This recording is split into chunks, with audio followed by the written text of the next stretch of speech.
Chinese music.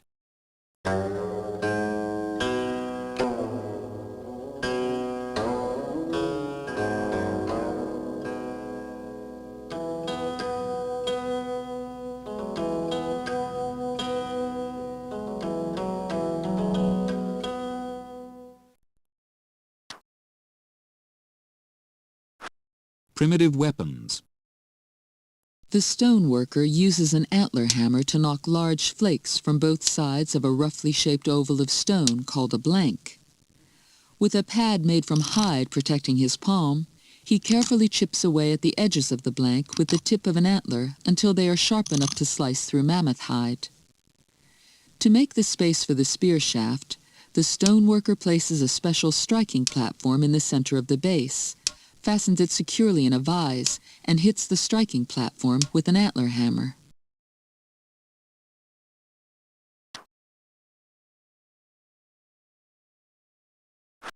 Tutankhamun. At first I could see nothing, the hot air escaping from the chamber causing the candle to flicker. But presently, as my eyes grew accustomed to the light, details of the room within emerged slowly from the mist. Strange animals, statues, and gold. Everywhere the glint of gold.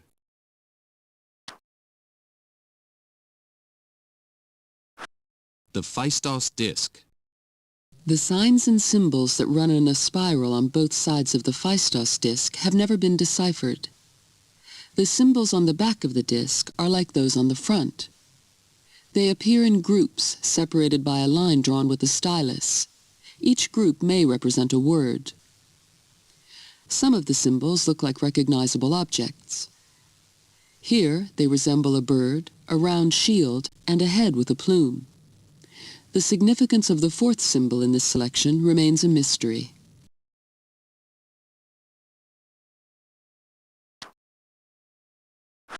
Tutankhamun.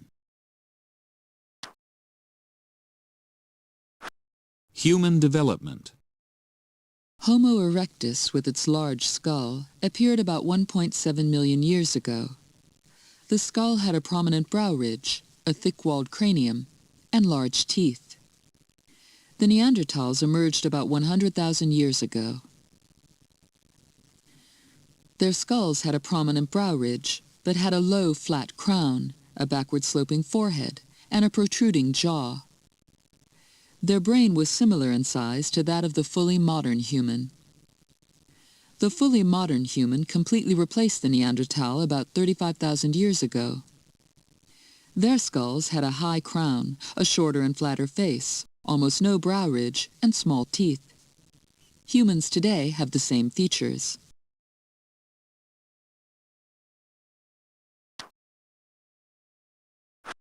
Building Stonehenge.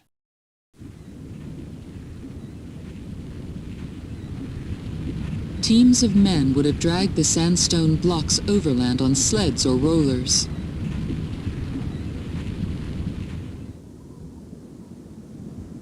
Each stone may have been raised by pushing the base into a hole, lassoing the top of it with a rope, and then hauling it up. Once the upright stones were in place, the builders would probably have built an earth ramp. Using rollers and ropes, a team of men would have then dragged a horizontal stone, called a lintel, into position on top of the other two stones.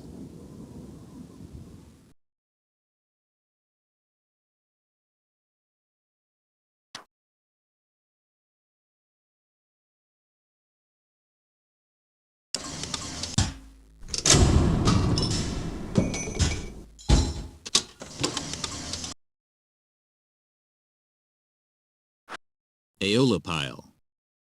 The Greek scientist Hero discovered how to use steam power to make a metal ball spin rapidly. He lit a fire under a sealed cauldron that contained water. Steam formed and rose up through tubes which supported a pivoting hollow metal ball.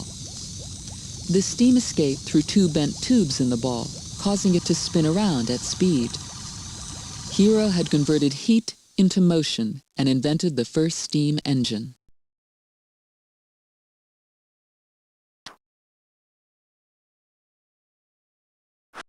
Oxus treasure. A dazzling hoard of gold jewelry, plaques, and ornaments was found by 3 merchants in Uzbekistan in 1880 by the banks of the Oxus River. The Oxus treasure probably came from the treasury of a temple. Many of the pieces represent figures connected with the ancient Persian religion of Zoroastrianism.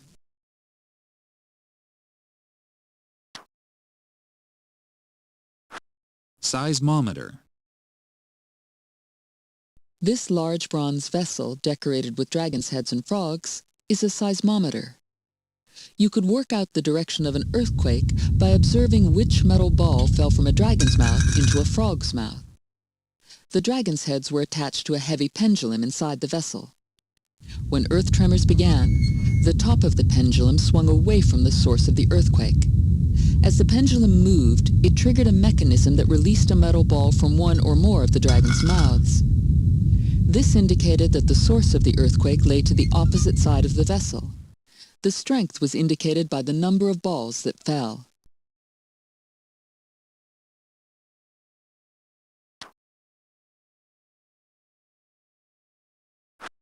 Vina.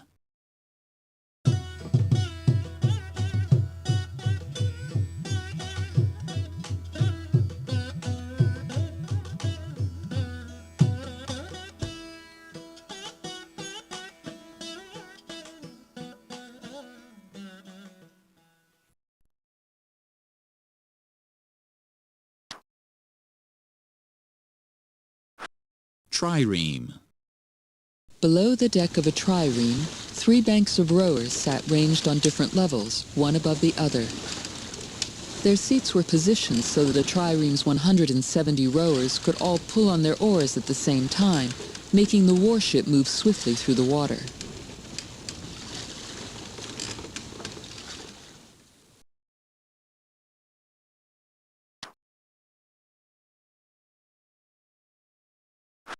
Trireme. Roman legionary. A legionary wore a coarse woolen tunic next to his skin. His cuirass, made from strips of metal held together on the inside by leather straps, protected his chest. A metal helmet extended at the back to guard his neck. Cheek guards protected his face from blows. Around his middle was a belt.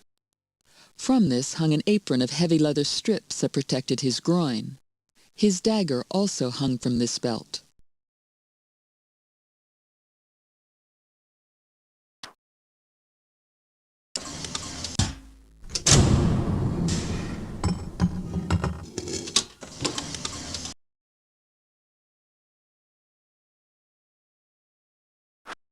Mysterious statues.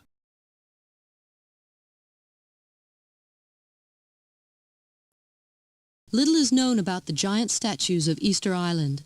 The carved figures with huge heads were made nearly 1,000 years ago.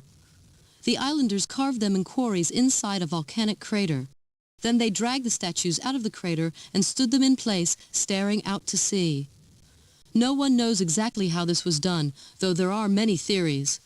Very few islanders survive, and we may never know why their ancestors carved and erected these mysterious statues.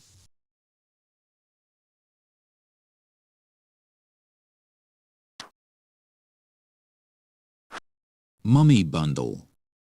This mummy bundle was found in a deep grave in the desert on the north coast of Peru.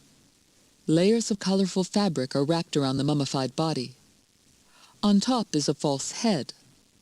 Real hair hangs down the back. Inside the layers of cloth is the dead body of a Chimu man. He is in a sitting position with his head pushed between his knees. The body is held in place with thick rope.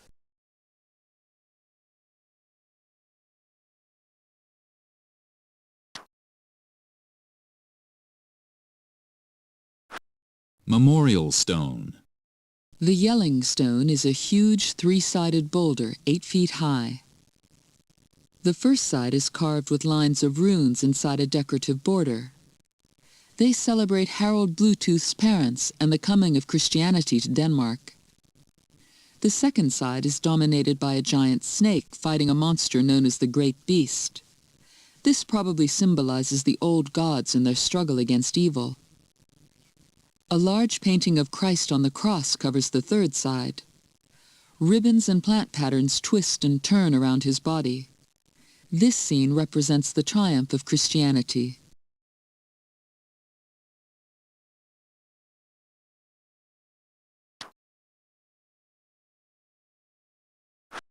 Bayeux Tapestry. The Bayeux Tapestry includes many scenes from the Norman invasion of England. William's army set sail in a fleet of Viking-style longships. Some of the ships had fierce figureheads. Even horses made the crossing. Farther along the tapestry is a scene of the Normans preparing for battle by feasting on hot soup or stew and meat cooked on a grill. Later scenes show the two armies meeting near Hastings in southern England. The English soldiers, led by King Harold II, gathered on a hill behind a wall of shields.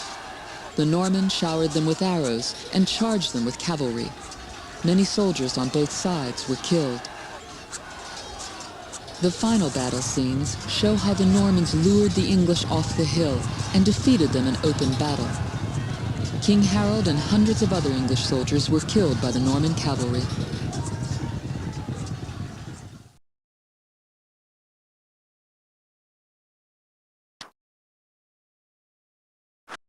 Ethiopian lyre.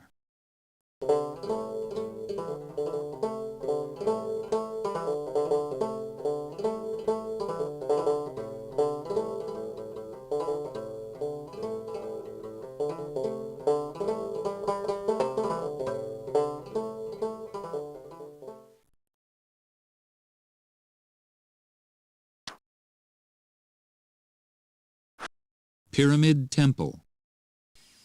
Deep inside the pyramid, in a secret stone crypt, is the tomb of the Mayan king Pakal. He was buried there by Mayan priests, who laid a giant stone slab over his body. Only priests were allowed to climb the steep steps to the temple at the very top of the pyramid. Dressed in feathered headdresses, they performed secret ceremonies, sacrificing animals such as jaguars to the gods of the sun, moon, and wind. Sometimes they sacrificed humans.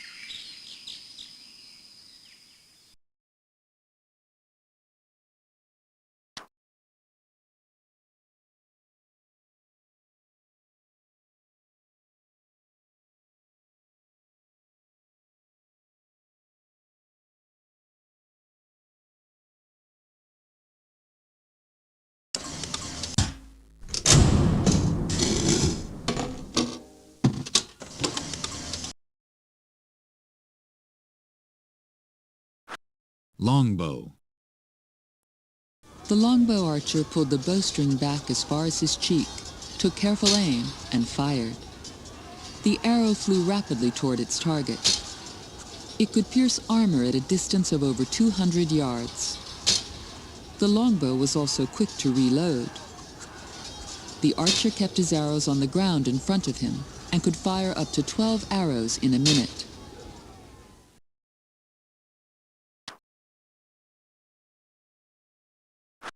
Lute.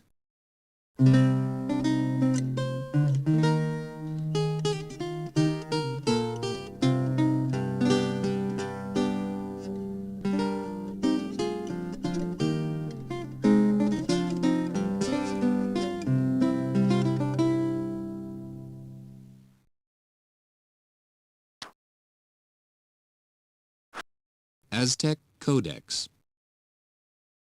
Aztec priests studied this calendar before births, marriages, or journeys to predict whether the day was lucky, unlucky, or neutral.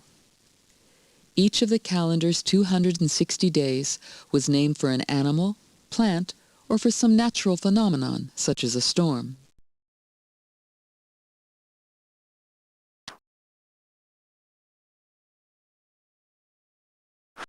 Benin bronzes. Benin bronze workers made realistic sculptures of people and animals that decorated Benin kings' palaces and religious shrines. The Benin kings strictly controlled the production of these bronzes so that the artistic standards remained consistently high.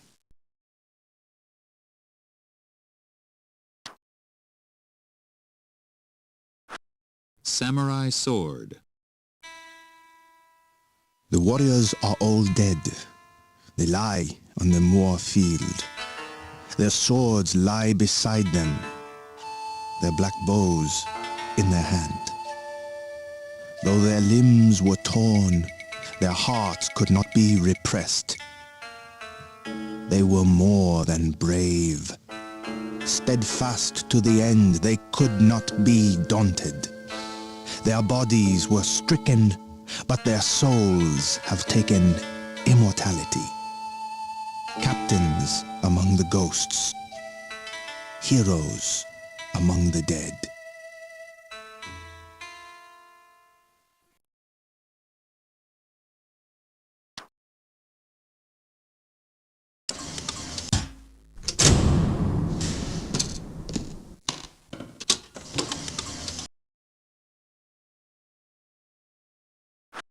Veracruz harp.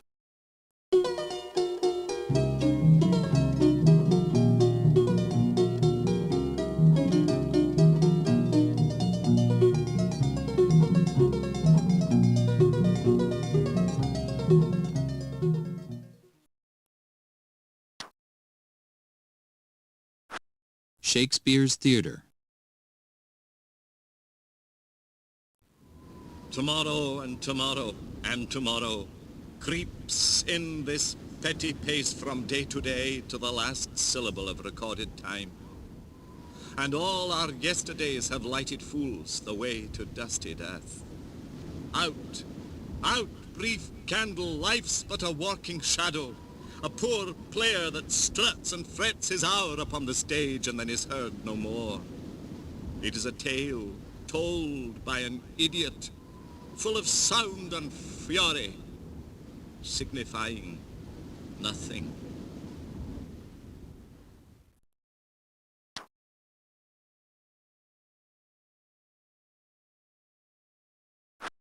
Conquest of Mexico. Are not the things we see a dream? Gazing on such wonderful sights, we did not know what to say, or whether what appeared before us was real. For on one side of the land there were great cities, and in the lake ever so many more. And the lake itself was crowded with canoes, and in the causeway were many bridges at intervals. And in front of us stood the great city of Mexico. And we did not even number 400 soldiers.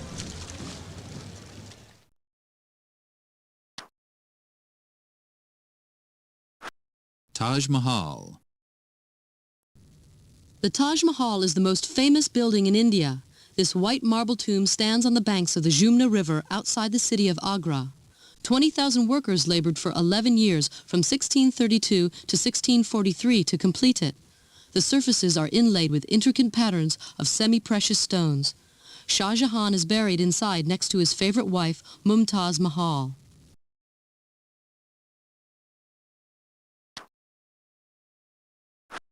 Following the Stars. The nocturnal was used in the Northern Hemisphere to tell the time at night. The navigator held it at arm's length and looked through the viewing hole at the bright pole star, which always stays low in the northern sky. He then identified two other bright stars in the same constellation that formed a straight line. He moved the arm until it was lined up with the three stars. The reading on the time scale disc gave the time to within about 10 minutes.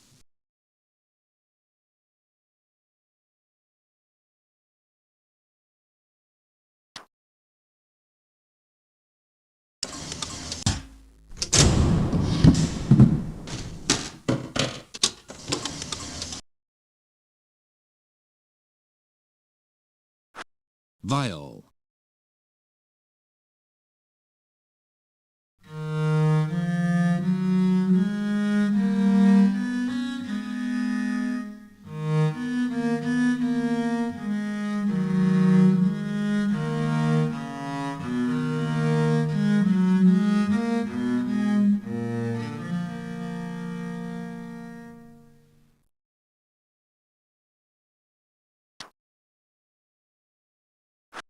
Life at Court. A typical courtier at Louis XIV's court at Versailles wore a long curled periwig a fashion introduced by Louis XIV himself. His silk cravat was trimmed with lace and tied in a bow. Rows of buttons and ribbon loops decorated his fitted coat. His heavy coat cuffs were buttoned back to show the lacy sleeve of his shirt. His waistcoat was made of a fashionable heavy brocade. He wore silk stockings and high-heeled shoes with square toes.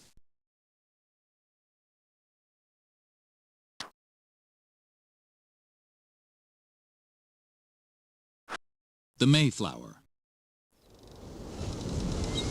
Wednesday, the 6th of September.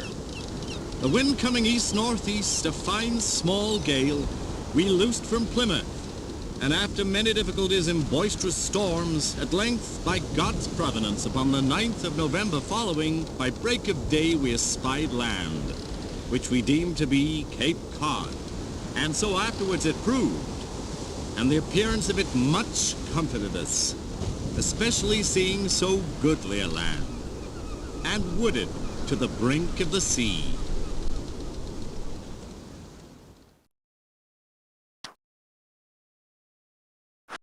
Samurai armor.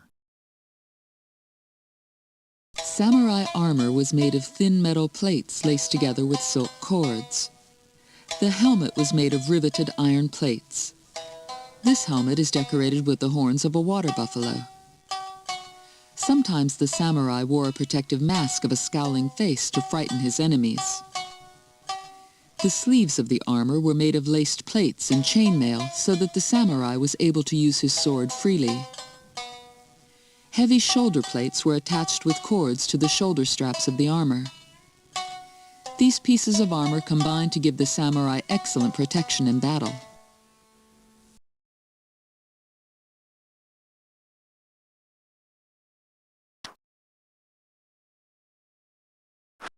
Blackbeard the pirate. Blackbeard deliberately cultivated a frightening appearance. When facing his enemies, he placed lighted fireworks in his hair to terrify them. He grew a large black beard, which gave him his nickname. Blackbeard was always heavily armed with various weapons, including several pistols stuck in his belt.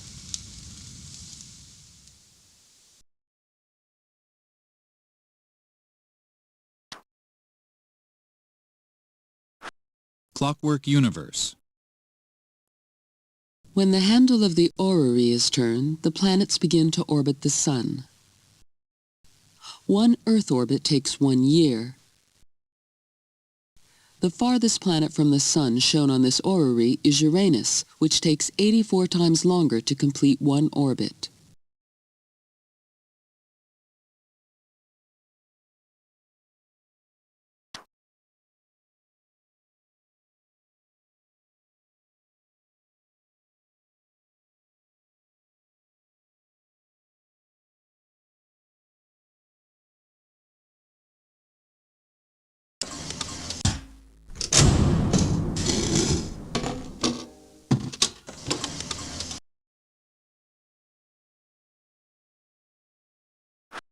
Balalaika.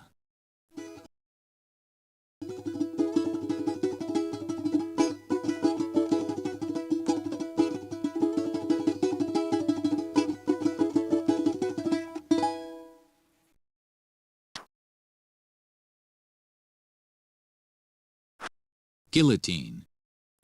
The streets were lined with citizens, all armed, some with pikes and some with guns. The carriage stopped in the middle of a large space that had been left around the scaffold. I heard the king pronounce distinctly these memorable words: "I die innocent of all the crimes laid to my charge. I pardon those who have occasioned my death, and I pray to God that the blood you are going to shed may never be visited on France." He was proceeding when a man on horseback ordered the drums to beat. Many voices were at the same time heard encouraging the executioners. They dragged him under the axe of the guillotine, which with one stroke severed his head from his body. All this passed in a moment. the youngest of the guards, who seemed about 18, immediately seized the head and showed it to the people as he walked around the scaffold.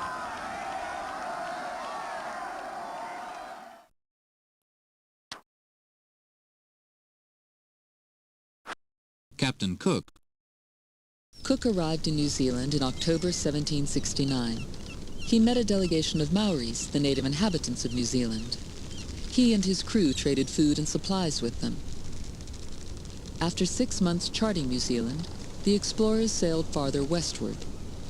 They sighted the coast of Australia on April 19, 1770. At Botany Bay, near the modern city of Sydney, the crew collected hundreds of new species of plants. They were amazed to see a kangaroo. Cook sailed north, surveying the coast. The ship ran aground in the treacherous waters of the Great Barrier Reef. Cook managed to refloat it and land on the beach. After patching up a hole in the ship, the explorers continued their voyage. Near the northern tip of Australia, Cook went ashore and raised a flag to claim the country for Britain.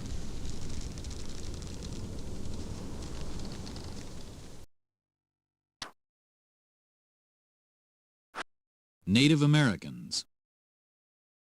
The Iroquois were warlike people from the forests of what is now New York State. They wore war paint and fought with clubs and short axes known as tomahawks. The Hidatsa farmed corn and squash on the Great Plains in what is now North Dakota. This dancer is wearing a feathered headdress and carrying a bow and arrow. The Tlingit lived in massive cedar longhouses in the lush forests of the Pacific Northwest. This man is holding a rattle and wearing a ceremonial cape and mask. The Hopi were farmers who lived in high villages in the deserts of Arizona. This dancer in a wooden mask represents the spirit of a dead ancestor.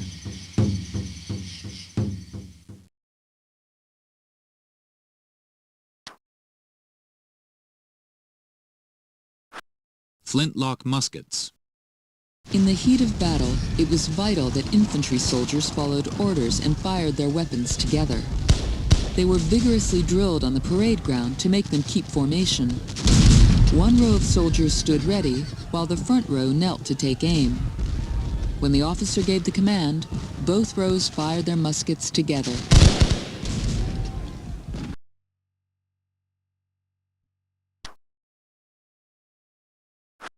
Fijian dancers. The performers, a 100 or more, had been summoned by the chief.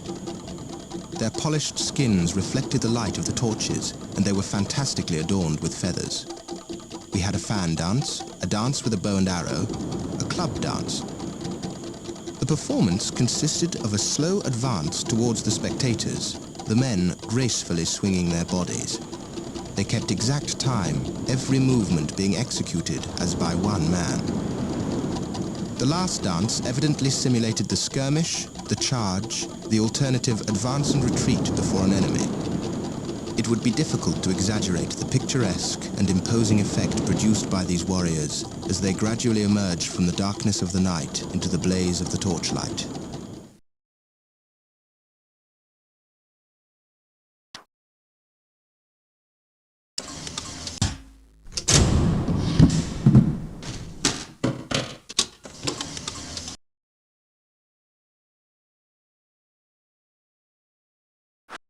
Totem poles. This totem pole is made up of an eagle, a bear, and a human. The figures on a totem pole tend to be stylized. The beak of an eagle, for example, is always shown with an exaggerated downward curve.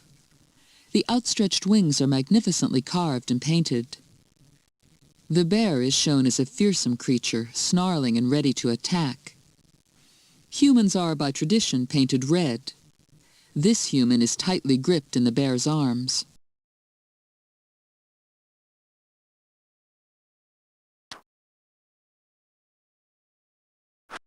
Fabergé egg. Fabergé designed his eggs to open and reveal an intricate treasure. This diamond and ruby encrusted egg contains a miniature golden ship set in an aquamarine sea. Every detail of the ship is accurately reproduced, down to the finely worked rigging. Each Fabergé egg was a unique work of art.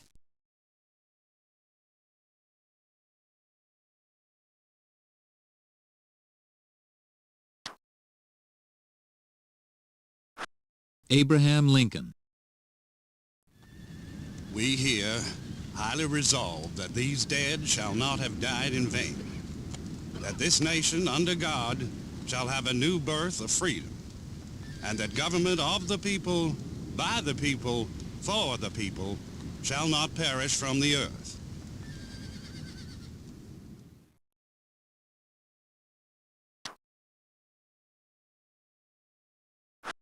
Women's rights. In 1917, the women's rights movement in the United States organized a series of marches to increase pressure for reform. Leading figures in the movement, such as Lillian Russell, made inspired public speeches about inequality. The police responded by arresting some of the campaigners. In 1920, Congress finally passed the 19th Amendment, which asserted the right of women to vote. Here, Vice President Marshall signs the document that changed women's lives.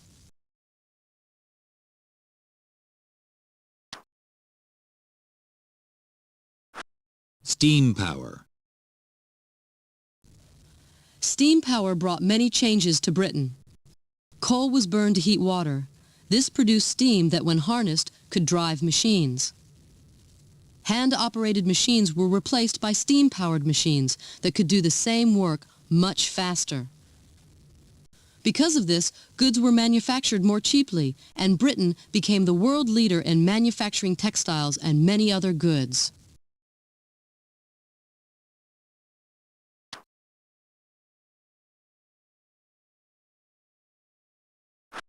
The railroad.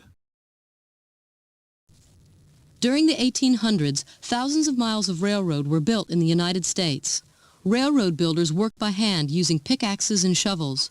Iron spikes were hammered in to fix the rails to the wooden sleepers. Winches were used to move the heavy pieces of metal track. The railroad opened up new territories and helped to link the United States together. By the early 1900s, most North Americans were no more than 25 miles from a railroad.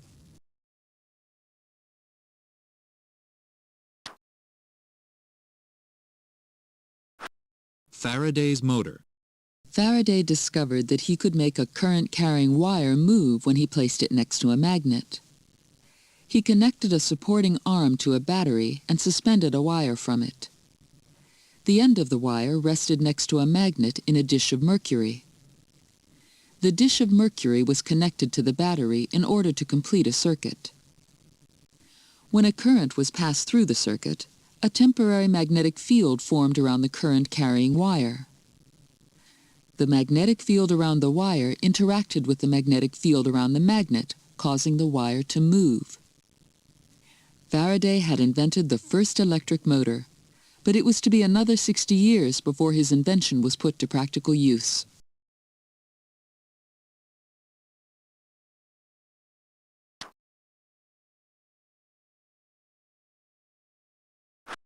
Steam power.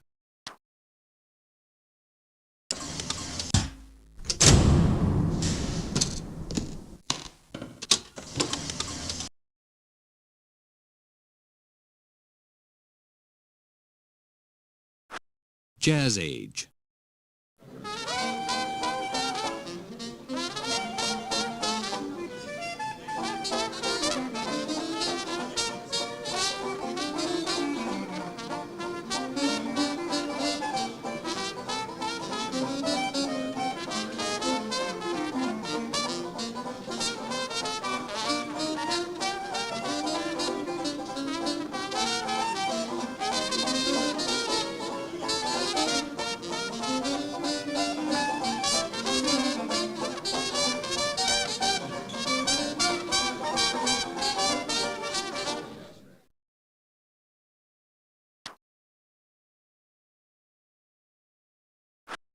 Bolshevik propaganda.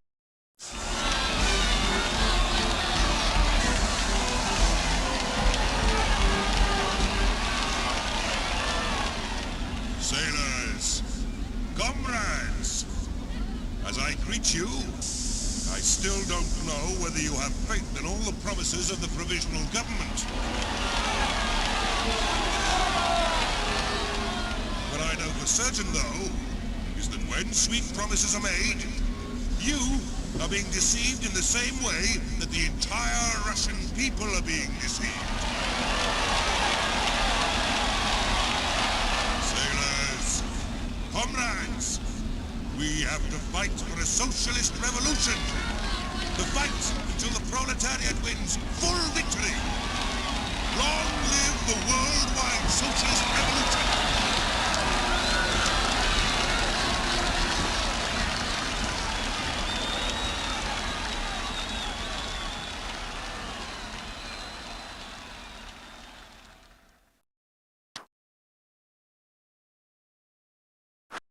London Blitz.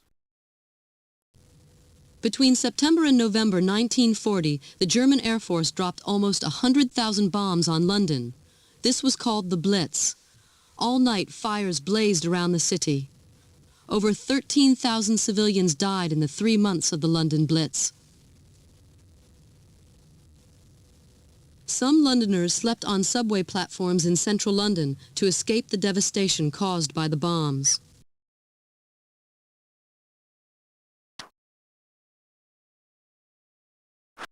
Hiroshima. On August 6, 1945, the United States dropped the first atomic bomb on the Japanese city of Hiroshima. As the bomb exploded, a white cloud like a gigantic mushroom rose 50,000 feet into the sky. There was a blinding flash of light throughout the city.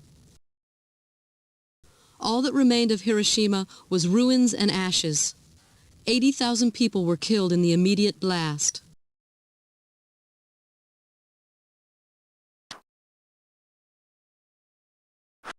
Gas attack.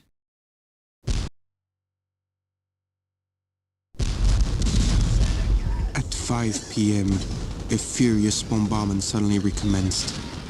A strange yellowish-green cloud appeared from the German line in the north, drifting low on the evening breeze toward our trench. It burned my throat, caused pains in my chest, and made breathing all but impossible. I spat blood and suffered dizziness. We all thought that we were lost.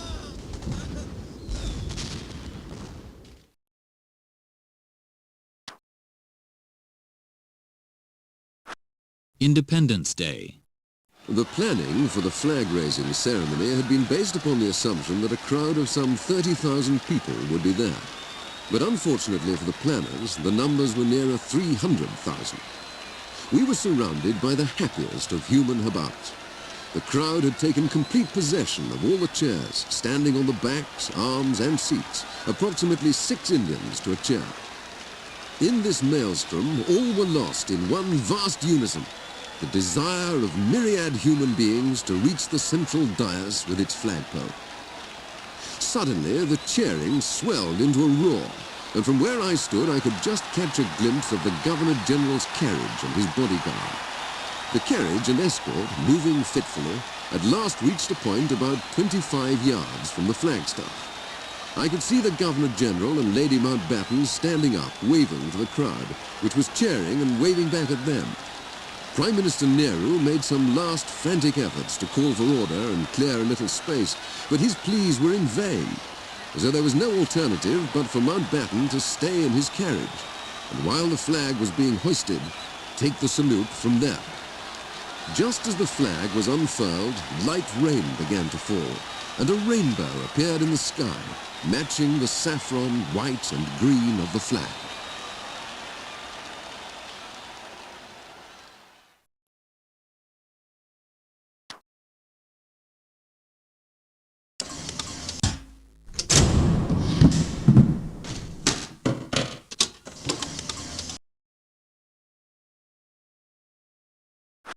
Satellites. To broadcast a television program around the world, a ground station must first transmit the program to a communications satellite orbiting in space. The communications satellite receives the program and then transmits it to a ground station on the other side of the world. The program is distributed by cable from the ground station to surrounding households.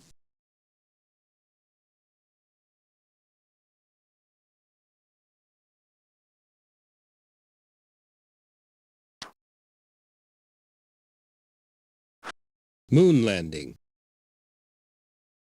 2, 1, 0. All engine running. Liftoff. We have a liftoff. 32 minutes past the hour. Liftoff on Apollo 11. Tower. On July 16, 1969, the United States launched Apollo 11. The crew of Neil Armstrong, Edwin Aldrin, and Michael Collins set off on their journey to the moon. Armstrong and Aldrin landed on the moon in the lunar module. Tranquility Base here. The Eagle has landed. Armstrong was the first man to step onto the moon. His first words were, That's one small step for man, one giant leap for mankind. having placed a U.S. flag on the moon, Armstrong and Aldrin rejoined Collins in the command module before traveling back to Earth. Eagle, you're looking great. Coming up 9 minutes. We're now in the approach phase. Everything looking good. After 8 days in space, the crew splashed down safely in the Pacific Ocean on July 24th.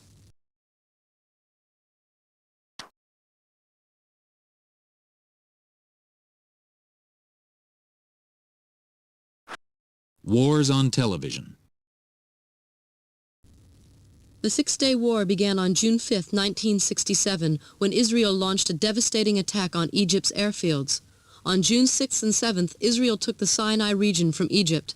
On June 7th, Israel occupied the West Bank and East Jerusalem, which were part of Jordan. On June 9th, Israel fought a battle to take the Golan Heights from Syria.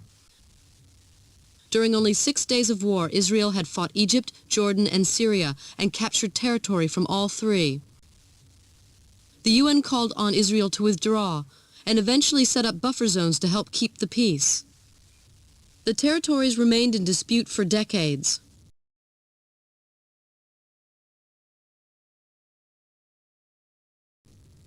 In 1990, President Saddam Hussein of Iraq caused a crisis in the Gulf by sending troops to seize Kuwait. The UN protested, but Saddam refused to retreat. On January 17, 1991, Allied forces began 6 weeks of airborne attacks against Iraq's military targets, roads, and factories, using some of the most sophisticated weapons ever devised. Iraqi troops were finally driven from Kuwait in a land offensive that lasted only 4 days. As Iraqi troops retreated, they deliberately set fire to Kuwait's oil wells. This created a pollution problem on a global scale as thick black clouds of oil smoke turned day into night. The country of Kuwait was left devastated.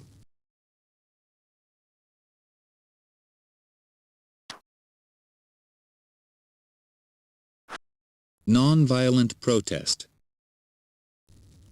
In 1961, protesters in Albany, Georgia demonstrated against discrimination. They were arrested despite following the principle of nonviolence preached by Martin Luther King, Jr. In Washington on August 28, 1963, Martin Luther King, Jr. made his famous plea for freedom and equality. I have a dream that one day this nation will rise up and live out the true meaning of its creed. We hold these truths to be self-evident, that all men are created equal.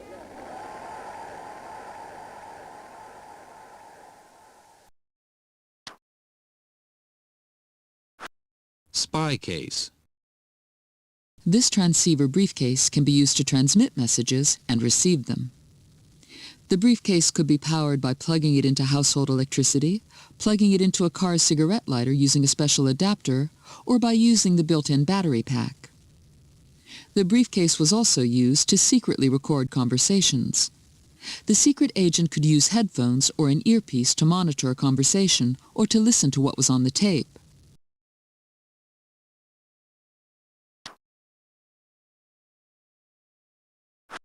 Helicopter warfare.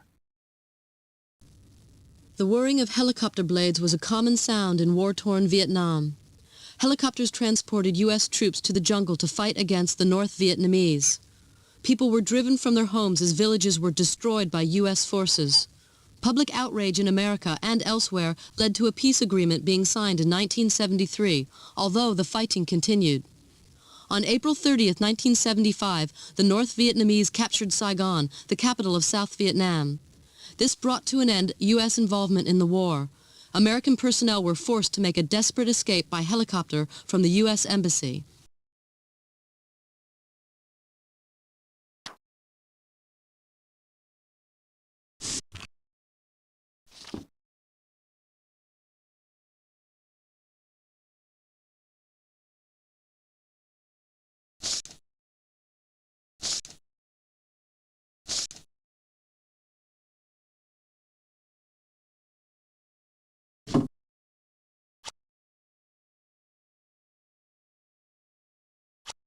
Mao's Little Red Book.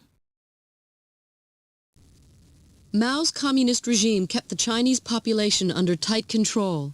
He set up the Youth Corps as a way of indoctrinating young people.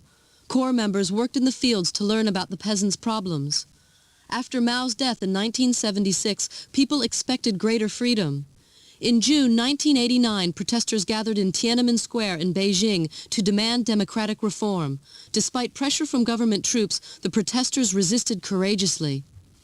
The world watched in awe at a display of bravery by one particular young man that came to symbolize the unequal struggle between the protesters and the government.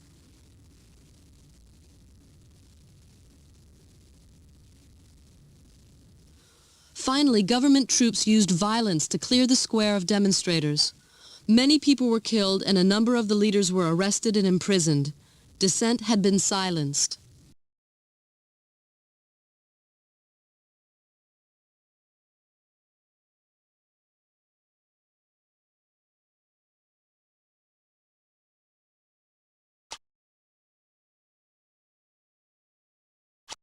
'60s Revolution.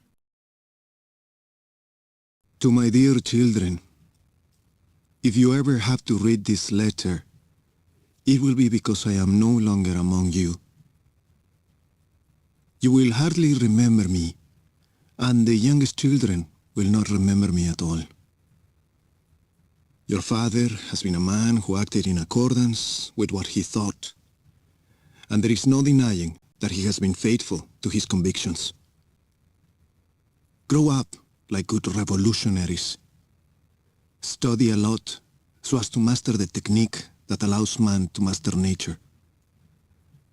Remember that the revolution is the important thing, and that each of us is worth nothing alone. Above all, make yourself capable of responding in your heart of hearts to any injustice committed against anyone in any part of the world. This is the most beautiful quality in a revolutionary. Goodbye forever, children. I still hope to see you again. A big kiss and a big hug from Papa.